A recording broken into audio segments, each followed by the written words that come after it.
Welcome to Big Brother NSFW. I'm Zach Hacker. I'm joined as always by Johnny Fairplay and Matt Bischoff. And we have a special guest with us from BB15. She's back. You may not have heard from her in a while. It's Jessie Kowalski. Jessie, how are you doing?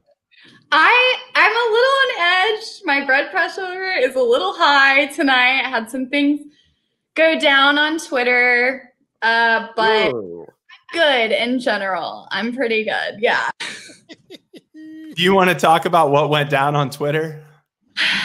So yeah, we can. So earlier today, I posted an Instagram post of my mom and me for her birthday. And somebody had posted underneath that, you know, we remember the racist remarks from Big Brother 15 and we won't forget. And, you know, I said, I didn't want to delete the comment because I believe that Black voices need to be heard. So I just commented back and I just said, you know, it wasn't me who made those comments. You know, maybe get your facts straight before you post, you know, on my feed. But anyways, I went to Twitter and I said, this is what's happening on Instagram. And I got a text tonight from Miss Erin Grease herself asking me to stand down. In, you know, less words than that. She basically wanted to address that the comment on my Instagram wasn't actually made by her. It was made by Gina Marie, which I understand. I'm sorry I can't keep my racist remarks straight. Like, it really just kind of blurs together into one category. But yeah, so I responded and I posted my responses on Twitter and it's just been blowing up tonight. So yeah, I'm a little like right now. Understandably, yeah. Your season was always put in an interesting position. I mean, I was going to open up asking you a little bit about how you felt that BB15 was ignored yet again with this All-Star season. I mean, I think you're sort of touching on why, but I think you've also been pretty clear from what I've seen you post in the past that sort of other people who weren't making the comments, like you've been very open with, I should have said something if I heard this. I should have said something. And that's something we now are starting to have a serious conversation about, that it's not just enough to not be racist. We need to be anti-racist in these situations. And I think you've done that really well. So I'm really sorry that you're dealing with that. Yeah, you know, it's not about me. It's about elevating Black voices and it's about supporting this movement. And I'm in an interesting spot, you know, and if there's anything I can do to help, I want to, you know, and the least that I could do was make a statement about, you know, my lack of calling those people out on my season and identifying them, you know, as racist essentially on my season. And, you know, the impacts of that rippled out, you know, it affected all of us. And my point to Erin tonight was, you know, I didn't make these remarks and I'm associated with that for the rest of my life, you know, as being this racist season. And so, yeah, it's a little heavy. It's a little heavy way to start this, but yeah, that's what's happening. So you were guilty by association because of the remarks done on your season and people just kind of lump you with that whole deal. That would suck. It's the first time it's happened, honestly. So it's ironic, you know, that we have this podcast happening tonight and I actually get to speak about it, you know, but this is the first time that I've had a direct hit where maybe someone just kind of remembers wrongly. And then I'm like, and that does suck that like they would just lump me in and think that. But I'm not totally innocent. I didn't speak up. I own that. When we announced some of the upcoming guests for future podcasts last week, and we mentioned you, I had people, you know, come out and say, is like, oh my God, Survivor NSFW is not ignoring the fact that season 15 took place. How cool is that? Thank you for that, Johnny. Like, really, it means a lot to me, you know, that I get this opportunity to just connect with fans and chat with you guys and just, you know, it's great. And I really stayed away from it because I was very intimidated by people on my season. And the edits and everything, I felt like some people had more support. So when I entered into social media post Big Brother, it's not that I didn't feel that much support. I just know that there are more fan favorites than me on my season, and those people control the narrative, and I never felt supported. So I just kind of stepped away. I just kind of went away for a while, but Big Brother All Stars, I'm here for that. I am here for that. And so I was just telling Zach, it's been really nice to get back into the mix, you know, start like connecting with fans again, talking game, you know, it's like, I feel like I'm coming at it from a different place in my life right now. And I'm not really scared to speak up and use my voice. So what are you thinking so far of the season? Because I thought it's a little bit slow, like kind of predictable gameplay. Like, what's your thoughts so far? I would agree with you. Everyone, you know, knows that I'm not a fan of voting with the house, you know, like I think that's so lame. So just, I mean, it's the way that Big Brother has gone, but I think there are different ways to play. And just because people have gotten far using the vote with the house and all of that, you know, just shake it up. You know, we're on season 22 of Big Brother. Like, do something like different, you know, don't just follow the same script. I mean, we have seen like Devon with the power of veto, you know, like that was awesome. Her being like, I'm not going with the house. I'm going to use the veto to do what's best for my game. Like, love that move, power move, great move. We have seen the mob mentality dictate the pace in season 22 thus far.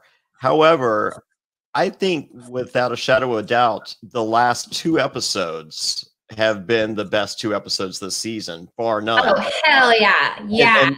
And that's strictly based on just a shakeup in what we've seen. So, I mean, it hasn't been effective in that, you know, the committee has been dismantled in any way. But at the same time, I feel that, you know, we've seen potential, we've seen gameplay, we've seen potential different scenarios, which has made for more exciting television.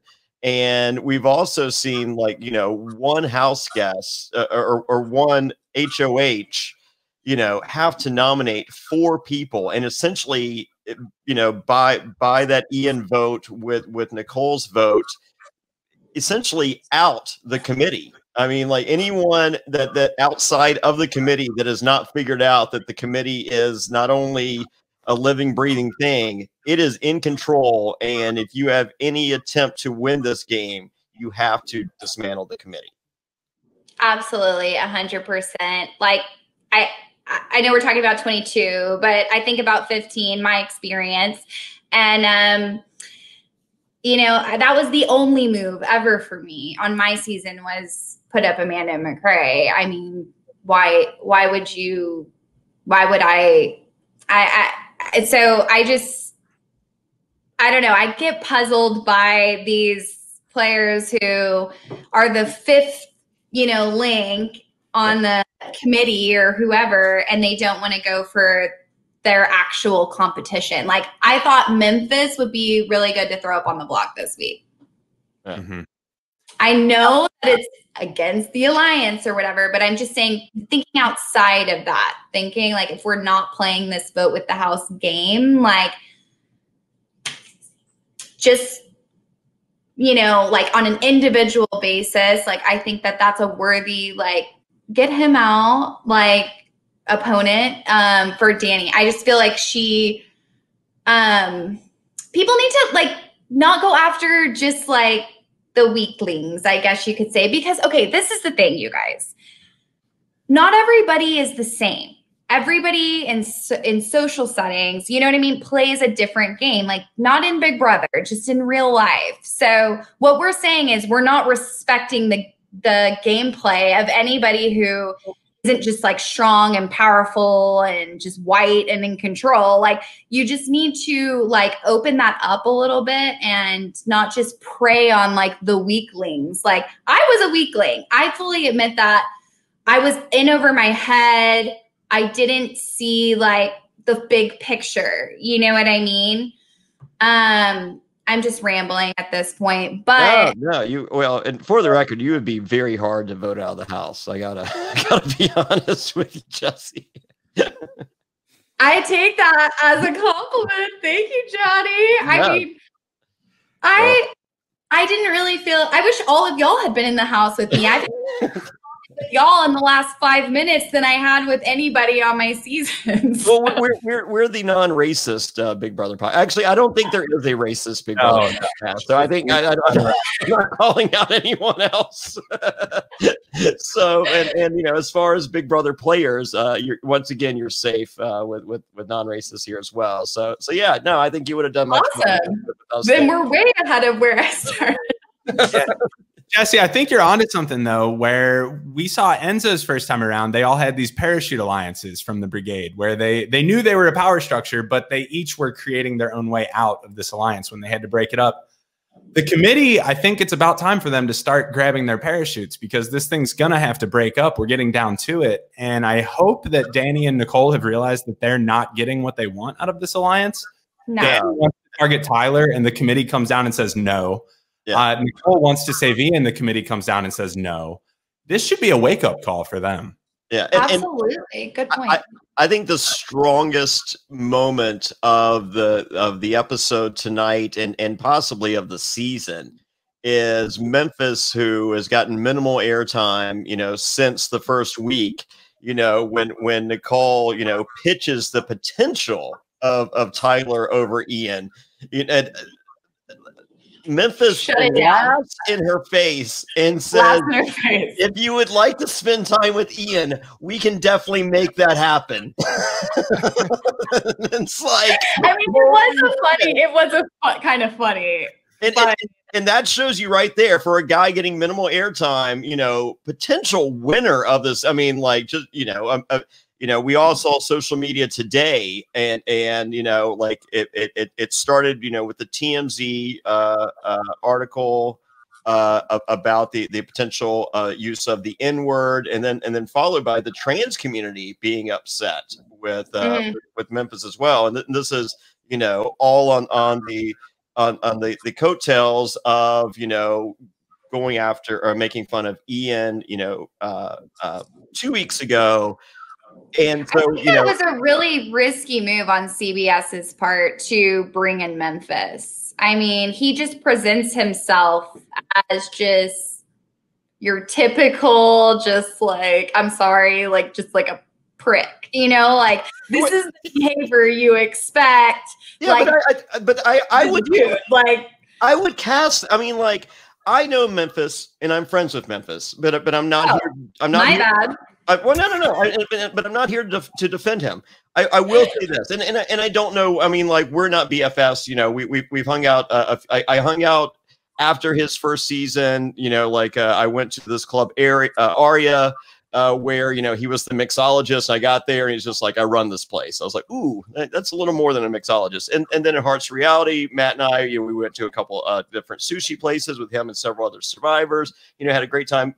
Okay, so y'all licked each other's assholes for a couple of weeks. Sure. Okay, so that's a good one. Just on the limited knowledge that I have of Memphis, I do not think he is a racist. I don't think he's a bigot. Do I think he's a bully? Watching this season, yes. Is he that jock guy that we all know from high school? From high school, yeah. You know, do we know that character? Yes. And that's what this show, and that's what reality TV, especially reality television competition shows, are all about, to have that character that you as a viewer at home can watch and identify. You know that jock asshole.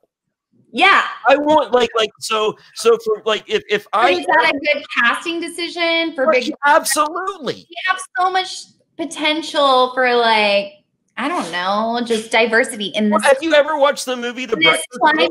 We need to maybe step it up a little bit, you know? I mean, like you want to see the jock asshole get. You want to see him go down, but the assholes never go down. They end up. They do. Well, on Big Brother, this is the problem, right? The Codys and the Memphises, and this is like they're going to just waltz to the end every time. It's the well, on Survivor they go down. Yeah, well, that's a different show, Johnny. Okay. Well, I mean, but I think there's a potential for that character to go down in Big Brother as well. It hasn't happened yet, and you would think, you know, with the minds of an all-star cast, they could see that, you know, that this is what typically happens, and those would be early targets. So, but if I'm casting, I'm absolutely positively. I mean, like, there's a reason that Cobra Kai is the #1 show on Netflix.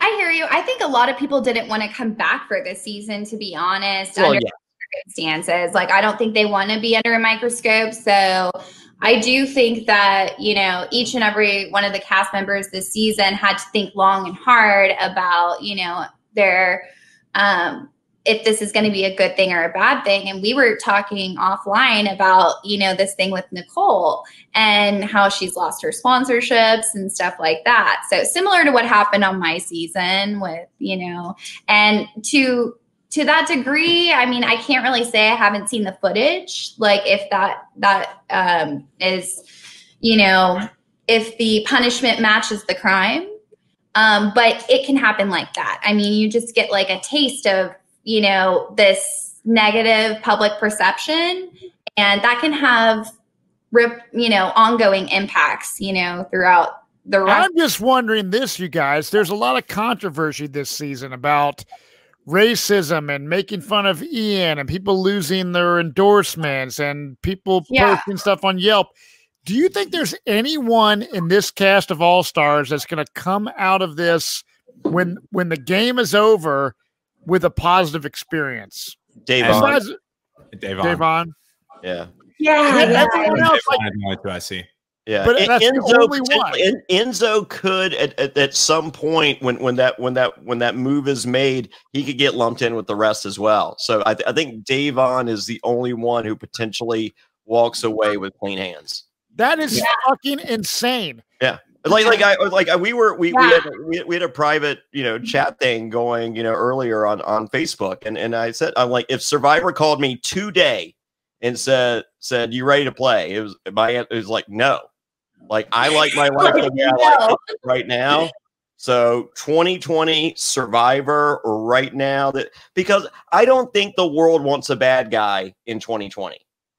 Should I tweet this out to Jeff Probst? Don't call Johnny. No. I'm saying today. Tomorrow I might feel differently. Today, no, I know, but what I'm saying is, it's pretty fucking sad that some people's dreams are, I'm a Survivor fan, I'm a Big Brother fan.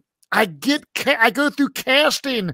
I've been trying for years to get on. I get on, and everybody on this season of Big Brother, but one person is going to come out having a fucking shitty experience. Yeah, that's fucked up.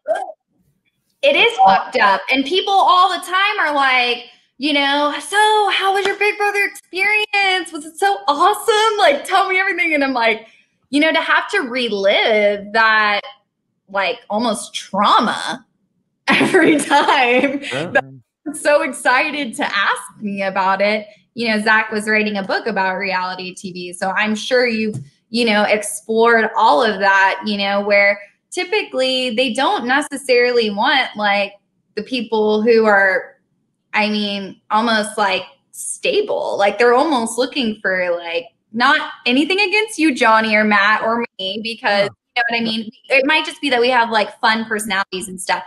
But there's also this aspect of, like, what people don't see on TV, and also about, you know, just mental health. Yeah. You know, we talking about any of this, the mental health impacts on the players, or even going in. My mental health was not where it needed to be going into Big Brother, period. Well, Matt and I have discussed that, you know, we don't feel that anyone that actually passes the psych exam for Survivor gets on the show. Right. It's like they're screening you to make sure you're kind of fucked up so that you can get on the show. Well, and once again, if I'm casting a reality television show, I don't want someone that's not fucked up. I want those crazy over the top personalities. It's so true. I want explosiveness, you know? I mean, like, yeah, so. totally. You want someone to hate. You need a villain. You need just totally clashing. You know, for me, I thought I was going to go on 15 and be the hot chick on my season. I was like, oh, I got this. I'll be the hot chick.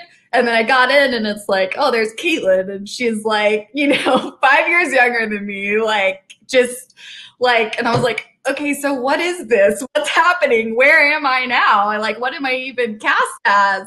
And, you know, it is interesting from a casting perspective. I do feel like this season they could have done a little bit more for an all-star season. I would have tried hard. I mean, we had what, 3 false positives on the COVID testing. We had rumor and innuendo. Josh, Casey. That's all that I know of. Josh, Casey, and Danielle. Oh, Danielle was positive. Danielle was positive. Okay, so two. I'm a Danny Donato supporter. I know it's kind of going down the tubes for Danny, but you know that was my first season watching her and Dick, and it's like what we're talking about now. Just that, like, electricity of having an estranged daughter and estranged from her father in a house together playing Big Brother. That's what I'm missing from this season. You know, something one of my favorite seasons ever in the history of not only Big Brother but reality television. Me too. I mean, it was just amazing. So it was, and that character of Evil Dick is an explosive, vile character that amazingly in the world of South Park and Jerry Springer became kind of a good guy. True. I mean, really, when you think about, you know, I know I love Dick. I mean, and Danny would hate to hear me say that, but you know, like one of the first things she told me when I got off the show, she's like, don't do my dad's show. And I was like, okay. And I ended up doing it anyway, but it's just like, that still exists, I think. And I just love that season. That's what got me into it. That's what's brought me back this season. So I think she was great casting. And you guys, we buried the lead a little bit. For anyone who didn't catch it at the end, who tuned out early, there's a Big Brother legend moving into the neighbor's house. So the casting may be so, but there's Julie Chen calls a legend moving into the neighbor's house. So, what? That's huge. Who do you guys think is moving into the next door house? Now, Matt Bischoff a long time ago pitched the idea of multiple houses with multiple groups of house guests impacting each other, and we may have it. Maybe they were listening. I think Julie Chen Moonves was listening to Matt Bischoff and got some ideas. Oh, we know who's moving. If there's someone moving in, I mean, if this guy isn't coming out of a box, he's gotta be Dan. I mean, when I think BB Legends, like as much as I love Danny and Dick, like in terms of like gameplay and stuff, like Dan will always like be like the best to me. No, it's gonna be Jessie Goddard. Yeah. Yeah. Oh, come on. The other Jessie? Yeah, Jessie's coming. Instead of coming out of the box. No, I'm just kidding. Yeah, instead of coming out of the box, he moves in next door. With this Mr. Spectacular. Did you know that he's living in the neighbor's house all along? He's never left. I managed Jessie Goddard in wrestling. Oh, awesome. I Jessie, feel free to shit on my friends. It's okay. I mean, yeah, no problem. I'll take care of that for you. Okay. Well, no, I feel like you say something and you're just like, he's right. And I'm just like, no, like me and my friends talk. I'm not like Katie like that though. Like all of this gameplay outside of the house and making these connections outside of the house. I mean, I get it. There's $500,000 on the line. You want your best shot at it. I don't get that. See, that's where you and I differ because, you know, we had Portia on and Portia's like, you know, the committee's working together and Dan and Derek put together and they're all splitting the money, blah, blah, blah. And I'm just like, fuck that. I'm not saying that I like accept it. I'm just saying that I get that it's a thing. But like for me, I like that's just kind of shit. Like, I don't know. That's like degrades the integrity of the game, you know? Well, I respect the integrity of the game, like to a more than most. Like high on my priority list. More high on my priority list. I need $500,000. Right, I get it. That's why I was there. That's why I stopped. That's why I did anything that I did was for that money. I mean, everyone's there, but also for the game. I mean, no, as I said, I you know, like I'm you know, I hate, like, you know, I've at this point made fun of myself. Like, you know, on Survivor, you're not supposed to go through other people's bags, but you can. And I've always said, I'm just like, you know, I respect the integrity of the game. I ain't going through people's bags. You know, we're 40 seasons into Survivor. If I go back on season 41, I'm going through someone's fucking bag at this point. Like, you know, like, because if I don't, then I'm stupid. Yeah, or you could just like maybe like the Big Brother gods like would just like see you and shine a light on you, and just like somehow you'd win an HOH, and you'd do it like an honest and good way. Hey, you'd have fair play, Johnny. Oh, well, that's a misnomer, Jessie. We'll talk off air on that one. Well, let's get into coming into this episode. We had totally different folks on the block than we had after nominations. We had Ian and Tyler. And Ian is told right off the bat, Ian, you're just a pawn by Danny, but this is all a lie. Ian is actually the target. Jessie, I think you had the same situation, if I remember correctly. Yes, I sure did. How easy was it to pick up on that for you? And how bad was Ian's read? Oh my gosh, it wasn't easy for me at all with Andy. I think we all were snowed by Andy. You know, there's a picture from my season. It's like the Brady Bunch, and you have Andy in the middle like this.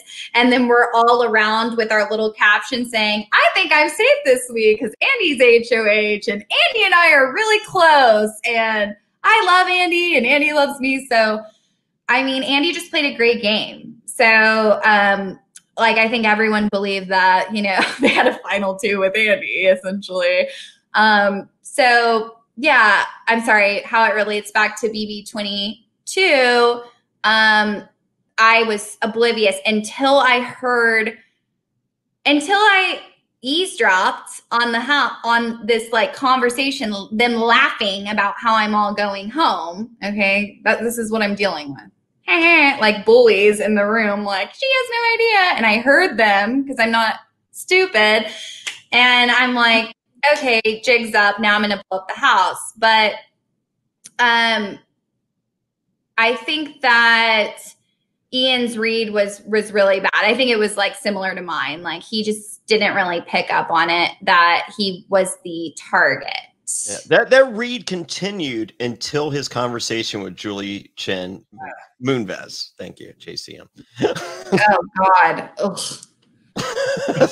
Not saying Moonves ever again. Like,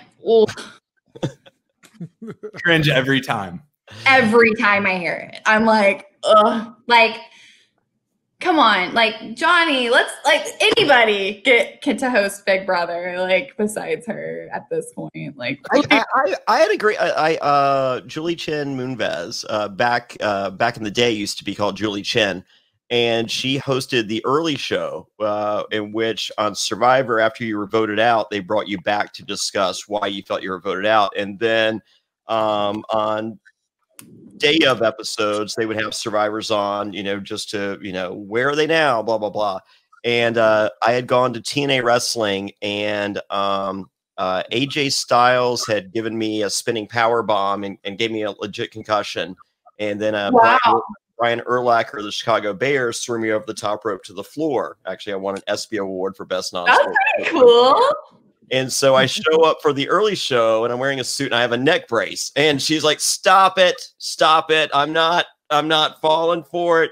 And I was like, "Have you seen the video?" And she was like, "No." I was like, "Well, I think you guys are showing the video during the segment." And she was like, "Okay."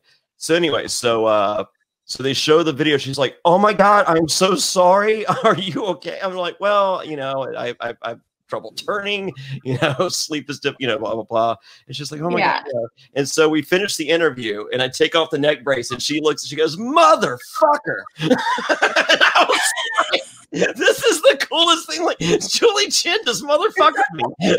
Oh yeah, I believe there's a whole nother side to Julie. That So fun, so fun. Like, I mean, we were high fiving after. Like, I love Julie Chen. So, and I, you know, and I not a fan. I love Julie Chen Moonves too. So, but I knew her back then. Yeah, I didn't know her back then. I think that, oh my gosh, they can do so much more for the house guests. So what is your what is your beef? I mean, yeah, I know a lot of people don't like Jeff Probst on Survivor. I think he's great, Matt. I love Jeff Probst too. So what is my problem with Julie is that her husband is a sexual predator and she doubled down on backing him. That's my problem with Julie Chen. Mm-hmm. That's a fair and not a hot take. No, I don't. I hear you. That's good reasonings. For I'm sorry, I draw the line at like all of that, you know, disgusting, like R. Kelly or you know, like Weinstein, like these guys who are in power who just like, you know, want to just like do whatever. And unfortunately, I mean, for it to come out and get to that point, there is some truth to it. That's my thing. I've been vocal about it. So, I mean, I'm being vocal about it now. That's my reasoning. Honestly, I feel like she's more. And then also the fact that going on to that, okay, is my most recent beef. My original beef is the only time I had a conversation with Julie was when I was evicted. And I think for her to not take some time with the house guests, pre-show, post-show, whatever, just to get to know us, visit with us, have lunch, you know, whatever, just to say, hey, I appreciate you putting your whole life on the line so I can just stand up there and host. Yeah. Like wine me, dine me, 69 me. That's what the kids used to say. Her success is on the backs of all of the house guests who have put themselves out there. So maybe just show a little appreciation. Maybe just, you know, get like everything was at our expense. And then, you know, Julie wants to act like she's our friends, but like I never had a conversation with Julie. So you don't see Julie during any of the casting process or, none of it. or prior to the. Well, I mean, I think that, see, we do see Jeff prior. So okay, he's involved in the casting. Julie doesn't do any of that with us. But I'm guessing the difference is Jeff is a showrunner and executive producer, whereas Julie Chen Moonves is probably just a host. Yeah, well, you know, I don't know. I just think it's like. I agree with you. I think that it's fucking ridiculous that you're going to go, you are making CBS money as a cast member on the fucking show, and yes, Julie should take 5 minutes to talk to everybody and get to know them a little bit. That is crazy. 5 minutes with y'all. It took 5 minutes. It takes 5 minutes to have a little side conversation.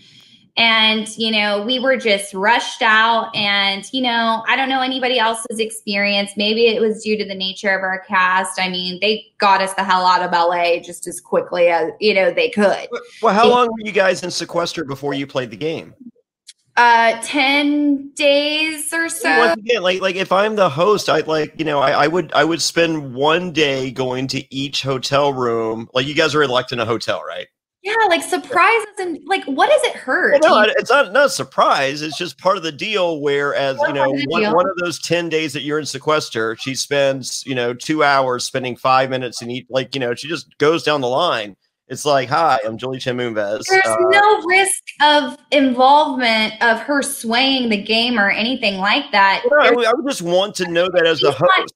She's not in the house. There's no risk of her being involved with us, you know, because I was thinking, I even tried to give her that excuse. Well, maybe people would say, you know, there's favorites or something like that. No, I mean, yeah. Well, I mean, you know, Jeff is involved in, like, say Jeff is not involved in the casting process. I still think before the game start, like, I think, like, you know, when we're doing our press, I think he would take 5 minutes to meet with each of us, and then, you know, talk to Dalton Ross and Entertainment Weekly and be like, You know, like we got Rupert. I think everybody's gonna love him. He's a lovable pirate. You know, he's gonna be this guy Johnny Fairplay. He's an asshole. I hope he goes home first. I hope he goes home sooner than that.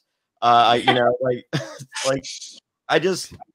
It's shocking. It's very shocking. I never knew that, and I'm actually stunned to hear that, because like I just as I said, you know, maybe she's not given that. I mean, like as I said, if she's not executive producer, if she is just a host, you know, maybe that's something that they. But that's fucking insane, though. Think about this, dude. It's like if we do a podcast and interview anybody, me as a host, co-host, whatever, with this podcast, I'm gonna want to like learn about this person, right? Yeah. Maybe like we talked with Jessie tonight before we got on to hit record, and just kind of got a little bit of a vibe. I would think it makes for a better television show. You said you messaged me and said it's okay. She's not a racist. I remember. I got. Well, Matt, I think what you're saying though, it shows in the product. Like if you look at hosts like Jeff Probst and like Phil Kogan, they started as just hosts, and then they became executive producers and showrunners of those shows. Yeah, you can tell when the house guests are looking at her. Like we're all like, if you look at the All Stars faces when she talks, like first season people, they're like hanging on her every word. You get stars, and they're just like, yeah, she's checked out. Yeah, yeah, it's unfortunate. A little behind the scenes there for you guys. That's right. With that, let's take a quick break to hear a word from our sponsors, and we'll come back and talk all about Ian's leaving and his legacy. This episode is brought to you by Fracture. Fracture turns your digital images into beautiful glass prints. That's right, they print your photos directly on glass, transforming your memories into handcrafted, frameless prints.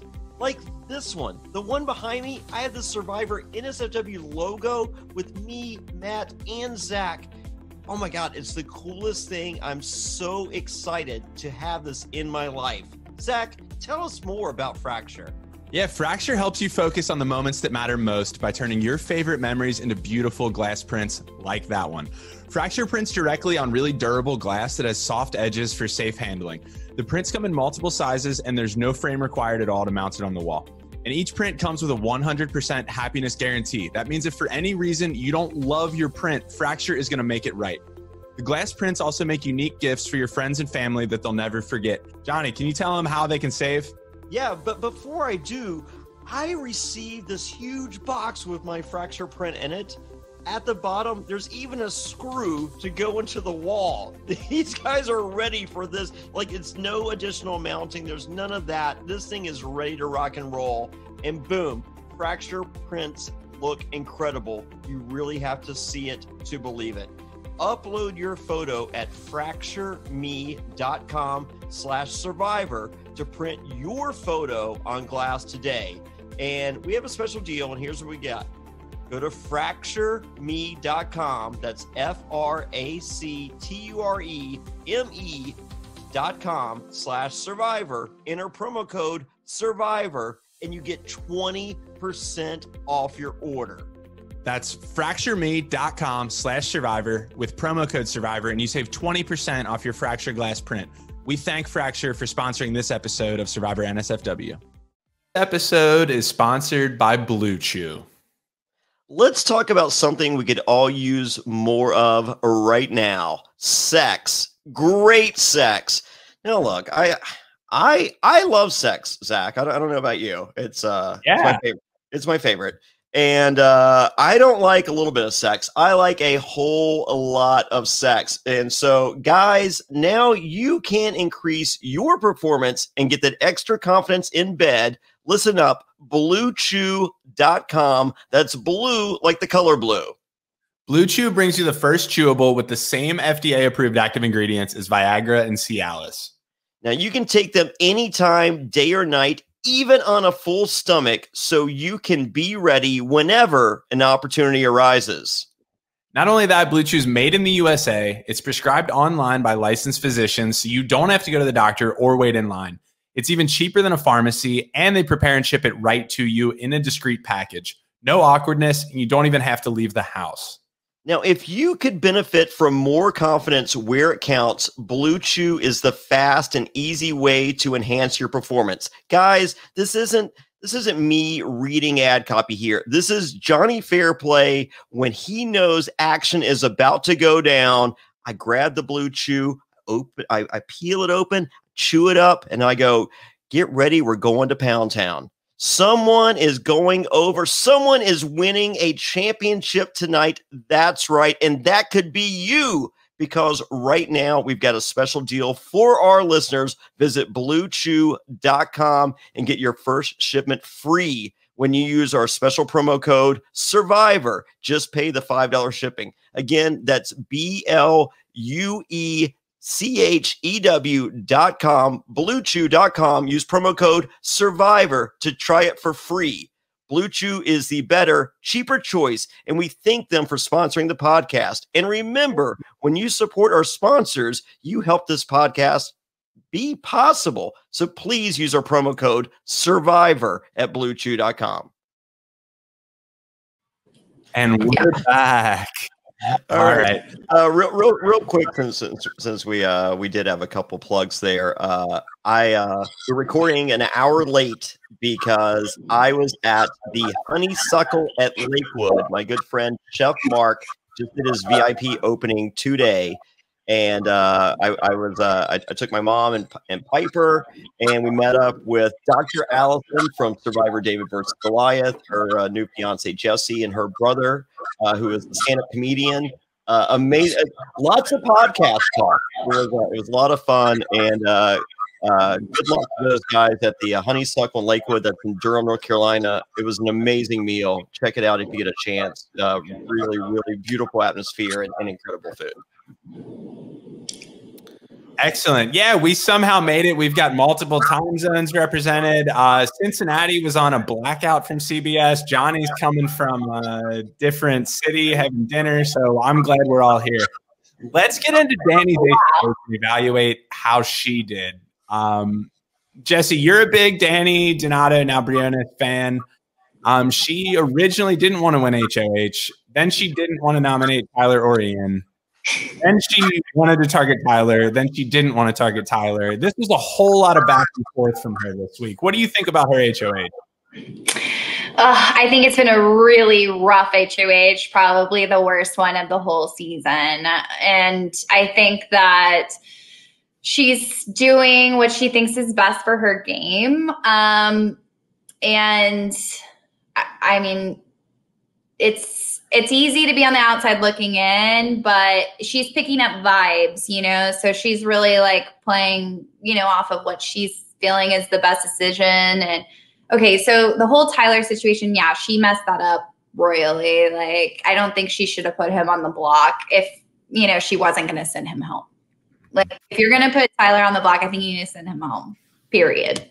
Yeah, because as much as he says that they're still cool, and he's showing that they're still cool, he's saying that they're still cool, he's still telling himself, we're cool, but are we? And when you finish a solid alliance statement with a question, that's not a solid alliance. Nope. It's not. He's coming for her. It'll be an easy target for him with her. And I don't think I think that she would have probably been served better by keeping Ian and letting Tyler go. But then she would have, for her own personal game. See, I'm always talking about your own personal game, like Devon, you know, she's thinking about her own personal game. I'm not thinking about the stupid committee. Yeah. Okay. Well, I mean, in the committee, I think it's safe to say the committee is a 6-person alliance. I think at this point that Danny is number 6 and Nicole F is number 5. Well, is Nicole F even in the committee? I thought that she wasn't in the committee. I thought it was Memphis, Danny, Cody, Tyler, Christmas, And Nicole. and Nicole. She's in it. That's the 6th. Yeah. Nicole. she is.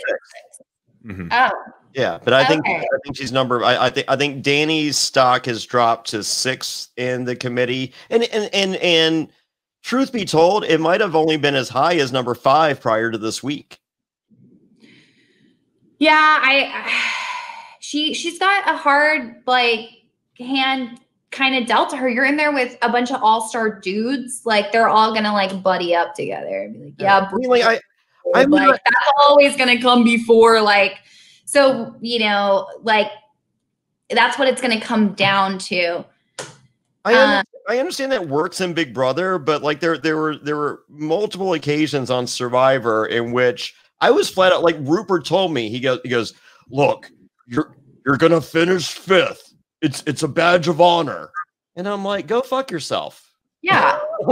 I'm just like, you know what? Like, you know, I gave the analogy during a confessional, you know, if the bases are loaded and you're singing Johnny Fairplay bunt, it's like, I'm swinging for a fucking home run. Damn right. So I might hit a grand slam and win $1 million, or I might strike out. Most likely, that's what would happen. That's fine, but I'm not taking 5th as a badge of honor. Yeah, no, there's no badge of honor. Okay, like we all go in to win. We go in to win. So, I mean, I think that it is tough. I mean, I believe that she's just played too hard, too fast. She's made all these alliances. She's still my girl. I still want her to go all the way. I want her to win. But the problem she's running into now is she's made all these deals and now she's HOH. So yeah, I mean, looking back, she probably should have thrown it, you know, like it was too early but then you never know. You never know. Cause like I threw my first HOH because I didn't want to come off, you know, as like powerful or anything, but I could have held on to that popsicle for a hell of a lot longer. My thighs are super strong. Okay. I like to imagine it. I know you will. So I can throw you a little bone there. But yeah, no. And then McCrae won, and that defined the rest of the season. I mean, he even when he was out of power, he still was the barometer for the house, and you know, ran by Amanda. You know, so that was established week 1. So you never know. You know, what could happen. So, I mean, I say she should have thrown it, but you never know. Yeah, I think the 2 key relationships for her that we've seen develop this week that are going to be really important going forward are Devon and Nicole. Mm-hmm. I'm really interested to see what's going to happen with Danny's relationship with Devon, because it seemed like they had something brewing there, and then Devon used the veto against Danny's wishes, and it still seems like they maybe can work together a bit. I think Devon's going to be really important, though, if Danny does realize she's at the bottom of the committee and she needs some way out. And then, of course, we see Nicole's dilemma all week, where Nicole does not want to vote Ian and ends up spending maybe 200% as much energy to figure out how she can not vote for Ian as she does time on how to actually save Ian. Yeah. I'm really interested in Nicole's position there and what she thinks is going on in the committee. Do you think so? The rumor and innuendo on social media is that Nicole was not so bothered that Ian's going home, versus Nicole was made aware potentially by production about how the world has reacted to her going along with Memphis's, you know, negative comments. And production is not going to tell her shit about what's going on in the house. That's where I'm at. Like why? Like I don't know what's going on and what's being said in the house. But I do believe that she's more upset that it's affecting her game than she is actually about him leaving. I mean, this whole thing, them being best friends. No, I've met Ian. I visited him right after the show when we went out because he supported me on my season. Ian is working. He has his cute little girlfriend. He's playing backgammon. Him and Nicole aren't like on the phone every day talking. Yeah. So let's talk about the potential that production clued in some of the house guests about what's going on out in the outside world about you give no credence to that. I mean, I know on Survivor, they tell you nothing on the outside world. I mean, like the fact that Cody got information about his grandfather passing away, I thought was huge. That I mean, oh, thank you, Big Brother, for being decent, you know? But they would never, right? No, they would never. I mean, this is the problem. So if they were to get involved in any way, shape, or form, then the house guest is going to run and tell another house guest, and that's going to be on the feeds. The different part about Big Brother is the feeds are always going. That's where I'm at. Production is trying to limit any chatter about production on the feeds. They don't want people to know any of that stuff. And if they know that they're feeding them information from the outside world, then that fuels that hole that they get involved and, you know. Yeah. I mean, and plus, I mean, you like as production, you want those people living within that bubble, both literally and figuratively, and not think about like you want them to drop their guard and say things that they shouldn't say or would not say, right? Because like that's that slice of reality that's the whole reason for making this show. They were waiting for that this season. They were waiting for that. I think they have really amped up, you know, conversations like that they wouldn't have amped up on my season necessarily, but like just about Black Lives Matter and the thing. They want those conversations to happen. Yeah. They want those because that's what's happening in the world right now. They want to draw people in that way. And I'll be honest, like I've never had this many likes or tweets on a tweet that's happening right now with this Aaron thing. Yeah. But I do believe that it's like because it is such a hot topic. So okay. And if production's telling them, hey, this is a hot topic, you lay off, then they're not talking about it, and then no one's like, people are watching to see more of this. Yeah, they want and a lot of people are hoping to see it in a more positive light, and others are hoping to see it in a secretly inside, seeing it in a more negative light, so that they can, you know, scream at the television and send their tweets, you know, because like that, you know, people are fueled by that. Yeah. But my problem is that would already happen. The game is structured to make people have conflict. You don't need to create like more interpersonal. Well, no, but that's subtracting. Like if production's telling them, hey, like they're saying this, so stop saying that. I can't imagine production ever saying stop saying that. They would never. Well, the other thing with that, though, I think that's even more incriminating on Nicole's game if she was not told by production that, because numbers don't make any sense. Like she thinks that she's going to tell Ian, oh no, David flipped back. Well, there's 2 missing votes now because Nicole and Cody were both telling Ian, no, we're voting to keep you. And now they both didn't.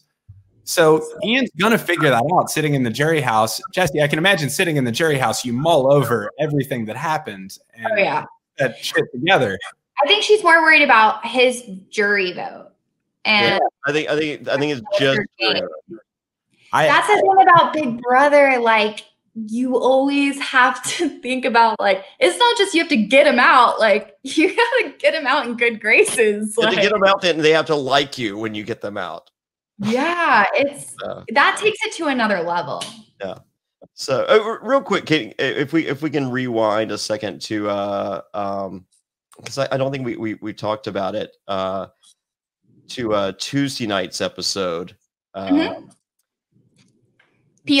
David going around asking who potentially used the power for him. Oh God! Holy moly! Is once again the best 2 episodes of the season. Him going like bar none. I thought it was very revealing the conversation with Memphis and Nicole F tonight. But going back to Tuesday night, the most hilarious moment of the season. David confronting Cody and going, you know, who do you think it was? And Cody laughing in his face, going, "You, bro, no one here likes you. Like who do you think is using that for you? No one. There's not one person here that would sue you. Right. It gets at like the biggest issues with David's game. He cannot view the game from anyone else's perspective. He's completely incapable. Like, why would Cody believe that anyone used it on him and then didn't want to make a pact with him to go forward, build an alliance? Like, someone's just going to randomly play it and move on? No, who would do that? It's time after time. I'm realizing, like, I was like, man, this guy's not a good player. And it's like every episode is like, dude, like, you look like the biggest dumbass on the planet. And his fake, I mean, he was good at doing fake tears, I guess, but not well. That was kind of crazy, though, that he was just like that part where he's like crying and then he just looks at the camera and he's just like, but for not. I mean, like, and then to follow that with a conversation to Devon is just like, you know, was it you? And he's like, motherfucker, I would have used it on me. And I know it was you, so fuck you. She's like, baby boo, ain't no one trying to save you. I don't know what the point of that gameplay was. I mean, I know sometimes he should have owned it. He should have. He was like, I found it. I used it. I like that. That was the only biggest weakness always is that he offers nothing in an alliance because he can't win anything and he doesn't do anything strategically. This was his chance. You're right, Johnny, to stand up and be like, boom, I did it. Yeah. And of course, he does the exact opposite of the only thing he should have done. He was like, let me double down on the opposite and walk around to everyone in the house. But I just thought that was so great. It's like, I mean, like Cody's face is just like, motherfucker, come on. Yeah, like how much of an advantage you have though in Big Brother, just being like having a few more years on everybody else, like just being able to see the bigger picture, being able to like recognize different personalities, handle different personalities. Old man Memphis. When you're having your like influencer, like 21-year-old, like they're oblivious. They're oblivious, you know? And so if you really want good gamers, then I think, you know, like let's move away from like the 21s. Let's move a little bit towards like the late 20s, early 30s. I mean, let's do the senior circuit, baby. Come on, bro. Jerry and Chicken George, where are you at? Come on over. All right. Well, Ian eventually goes home. What impact does this have on Ian's legacy as a Big Brother winner, as the guy who beat Dan?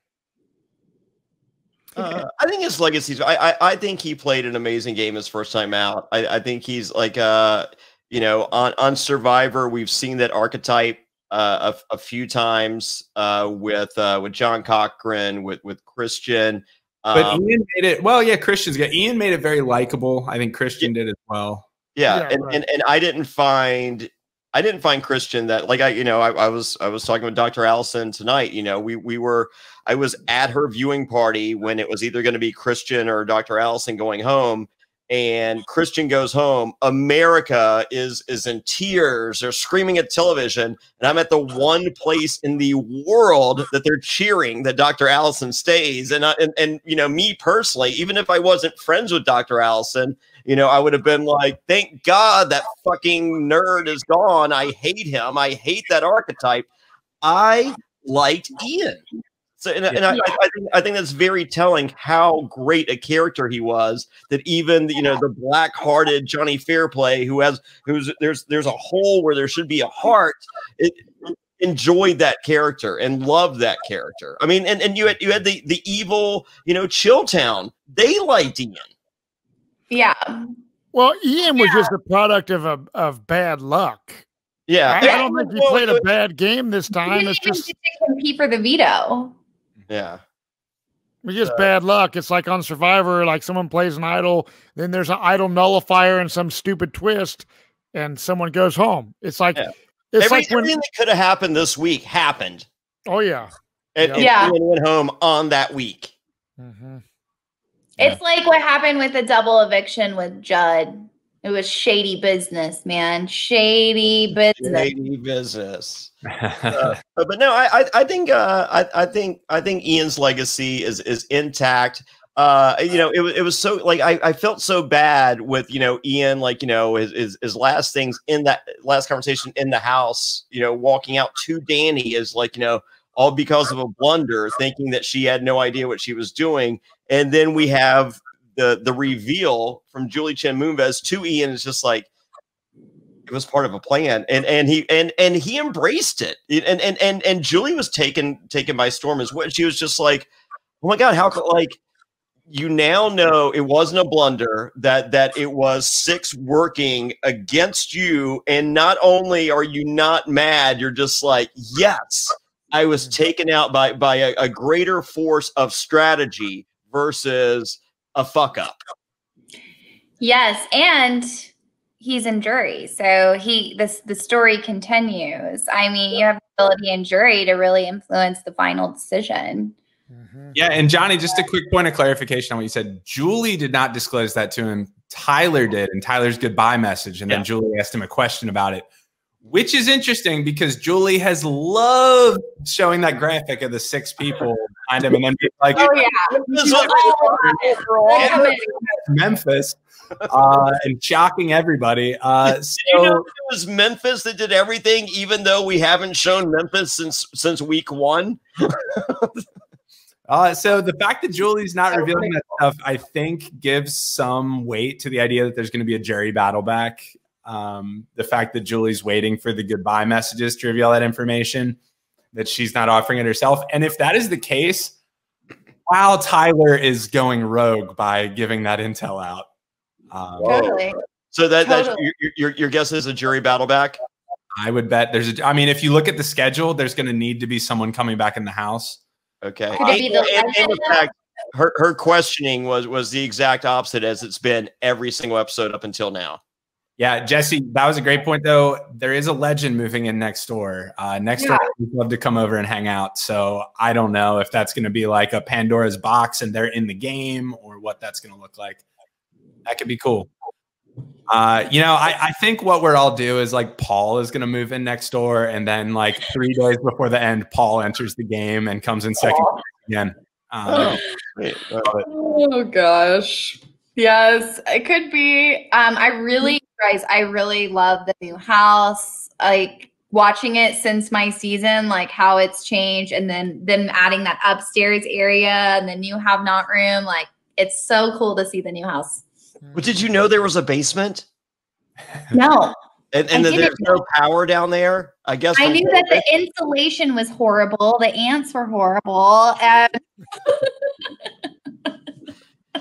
how old was it in the Big Brother house? You're literally living on a studio set. You know, like people are always surprised by that when I tell them, like, it's not a house. You know, we're on a studio lot set. So it's not a proper house. Yeah.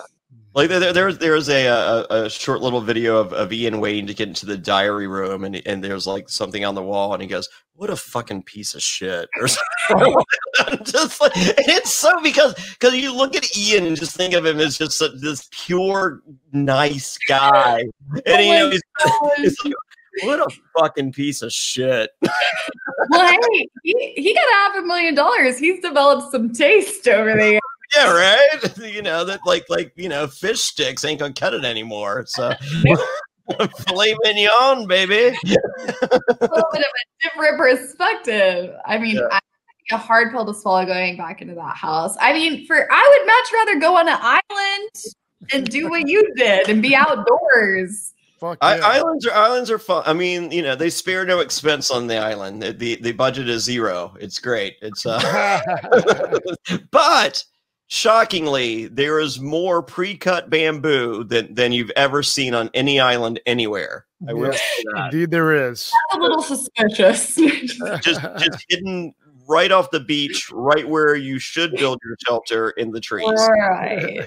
But otherwise, what about Naked and Afraid? Will you ever do Naked and Afraid? They don't have a big enough sensor, baby. Yes, they do. Our roommate at Hearts of Reality, I saw the blur.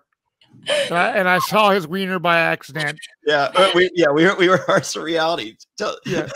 Oh my gosh. Okay, can we talk about the cameramans for a second? Because Sure. I don't know. There's a couple cameramans that I think were obsessed with me because I get out of the house and I go online, right? And there's just these like zoomed in shots of my butt or like, you know what I mean? And I'm like, what are these camera guys doing? Like, they're just like playing around, you know, and like, oh my gosh. They're bored. I think you know those late night hours. It's just like you know. They're just like zoom in, zoom out, zoom in, zoom out. So no, Matt and I were at Hearts of Reality, and our roommate was a guy from Naked and Afraid, and he was showing. He had given Matt his phone, and he was showing him pictures of some artwork that he had done. Like he paints, he does paintings, and Matt like zoomed out, you know, and then. There's his dick. Well, yeah. So yeah, it was late as fucking night. It was like whatever that last party was. I had passed out. If that gives you any indication. Yeah. So I'm buzzed as fuck, and like he hands me his phone, and like you know I'm looking at like you know the fucking photo, and then I like click off it or scroll, and it's a selfie of him naked with this fucking dick that's like down past his fucking knee practically. And I'm just like, I mean, I definitely feel like I have a picture of my boobs in my phone somewhere. Like if and I just was like the boobs, you know. So I always joke around parties when they're like, let me see the pictures of the new bathroom you remodeled. I don't know what next after that bathroom remodel. Please scroll. There's the OnlyFans butthole pic. You cannot. Okay, calm down. My phone is riddled with ass photos. Yeah, ad-free at sfw.com. There you Dude. go. It's really hard to take an ass photo. Let me just put that out there. Like you have to totally like rotate your whole body and like just like, but like hold the phone and stick it out. Like it's just click the button, I would imagine. Yeah. Well, I just followed you on Instagram, and as I was scrolling through, there is an ass photo.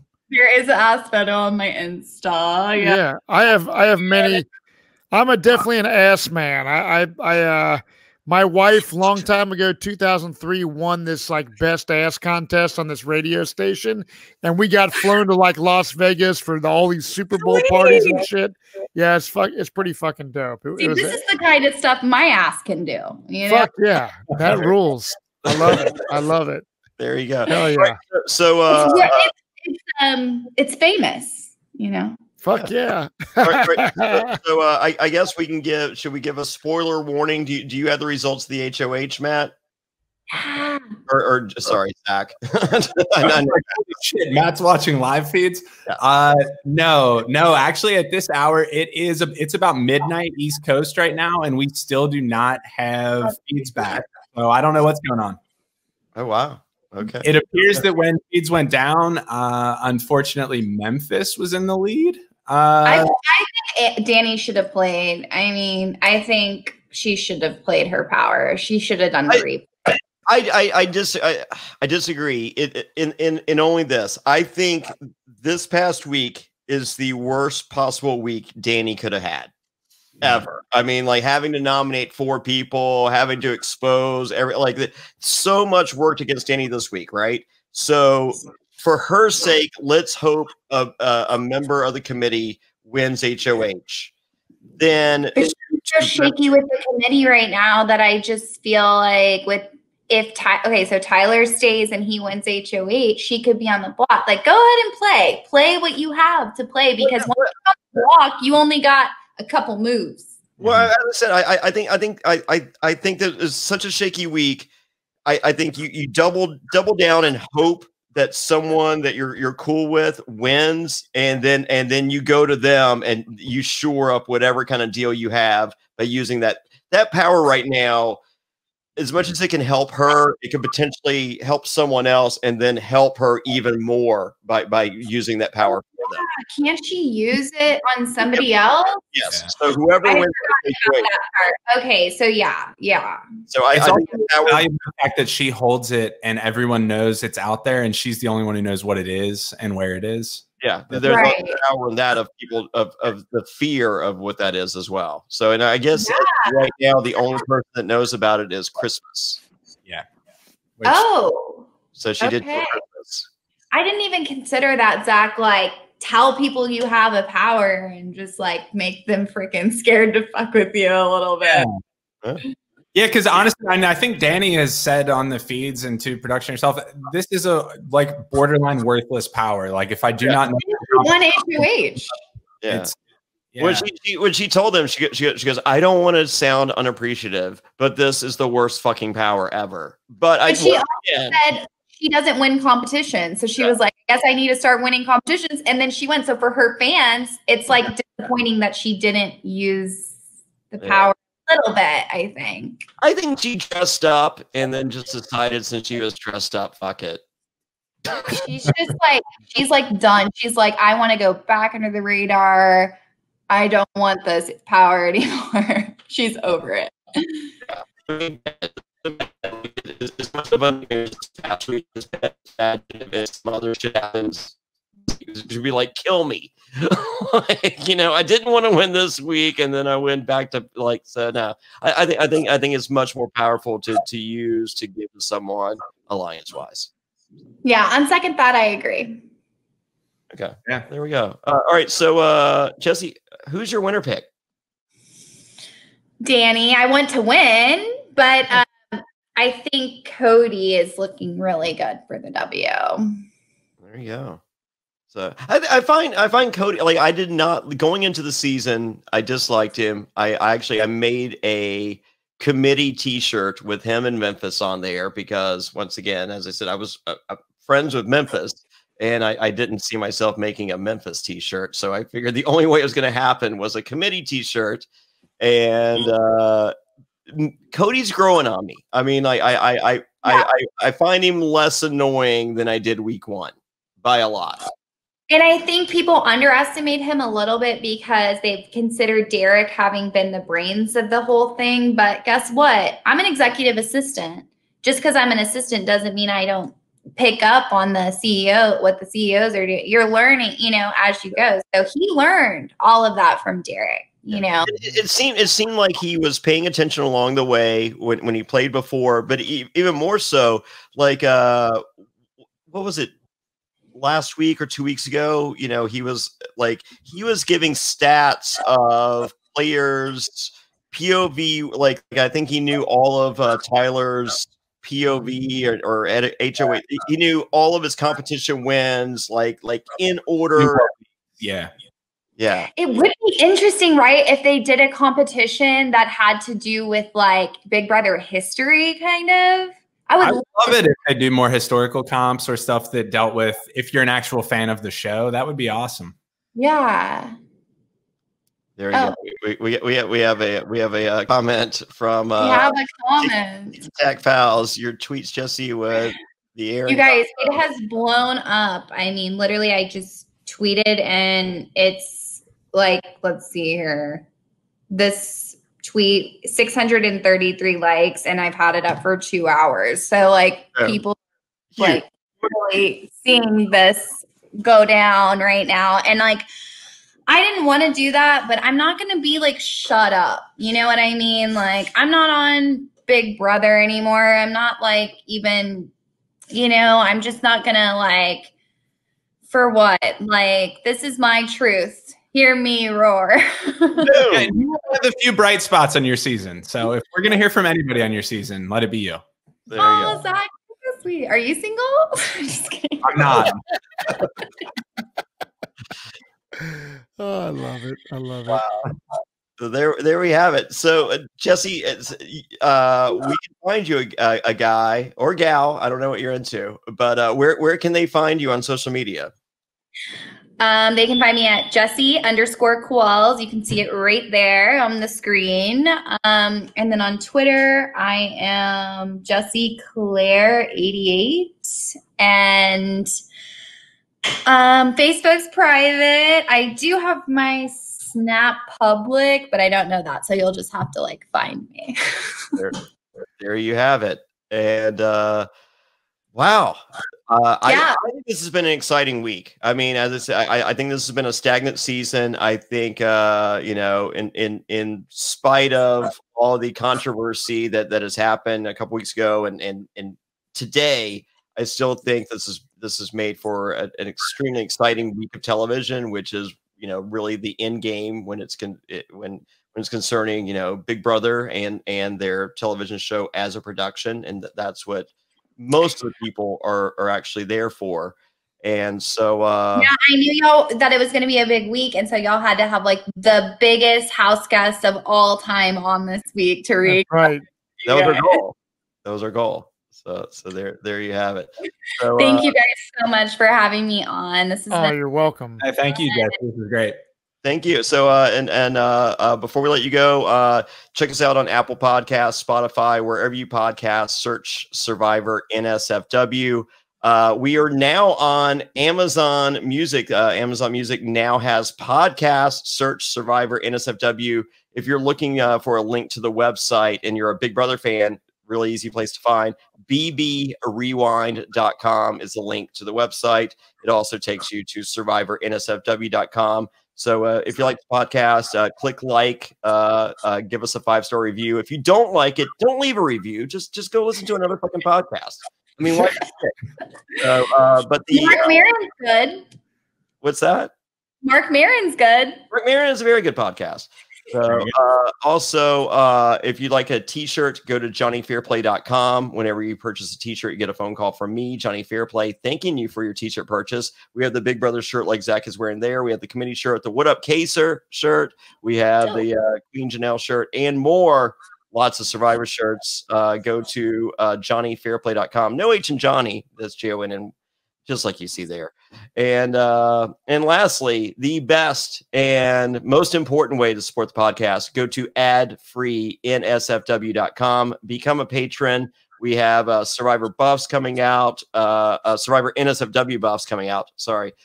We have our next round of monthly autograph pictures. We have a weekly Q&A. We have a weekly trivia. Hey, there's the buff. How cool is that?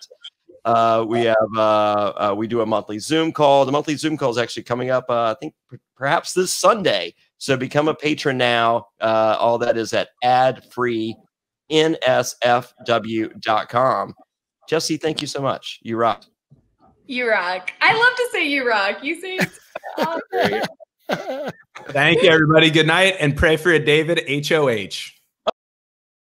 Summer's here. It's crazy hot outside. We all know that you should drink more water. And by the time you feel thirsty, it's too late. You're already dehydrated. You can't focus and you feel tired. Drinking enough water is critical for a healthy lifestyle. It increases your brain power and boosts your productivity. It prevents headaches and increases your total focus. Not only that, it improves your skin and mood. It helps your digestion and it gives you energy. It prevents bad breath and can even help you lose weight. Holy moly, this is the dating cure of if I've ever heard of one. But how much water should you drink each day? 10 cups, a gallon? The good news is it doesn't have to be that complicated. And that's why I start my day with Hydrant, because Hydrant helps you hydrate faster. What is Hydrant? Well, they've created a refreshing electrolyte powder that you mix directly into water to more efficiently and effectively hydrate your body. It hydrates you quickly and keeps you going for longer. Each rapid hydration mix has the 4 essential electrolytes your body needs: sodium, potassium, magnesium, and zinc. And it packs a punch to help your body hydrate fast and stay hydrated. And if you're looking for that extra boost of energy, there's also Hydrant Plus Caffeine, which contains 100 milligrams of caffeine, all from green tea. And Hydrant is backed by research. The formula was developed by an Oxford scientist. It's also loved by pro athletes like yourself, Johnny Fairplay. Oh yeah, did I mention first place in the men's masters in my last 10K? That's right, thanks to Hydrant. Top performers, celebrities, and thousands of 5-star reviews. It's made with real fruit juice powder. It's delicious and refreshing and comes in a wide variety of flavors, including new summer-friendly iced tea lemonade and fruit punch. I'm loving the fruit punch, but I go back to the blood orange. That's my favorite. And winning a 10K thanks to Hydrant is all the proof I need. Not only that, though, it's also backed by a 100% satisfaction guarantee. So if you don't love it, send it back for a full refund. You really need to try it for yourself to see what I'm talking about. It tastes incredible and it works. Hydrant starts at just $1 a packet for a 30-day supply, and you can save even more with a monthly subscription. But Johnny, tell them what kind of special offers we've got for them. We got a special deal for our listeners right now. Save 25% off your first order. Huge, 25%. Go to drinkhydrant.com/survivor and enter our promo code survivor at checkout. That's drinkhydrant.com/survivor and enter promo code survivor for 25% off your first order. drinkhydrant.com/survivor, enter promo code survivor to save 25%. And we thank them for sponsoring the Survivor NSFW podcast.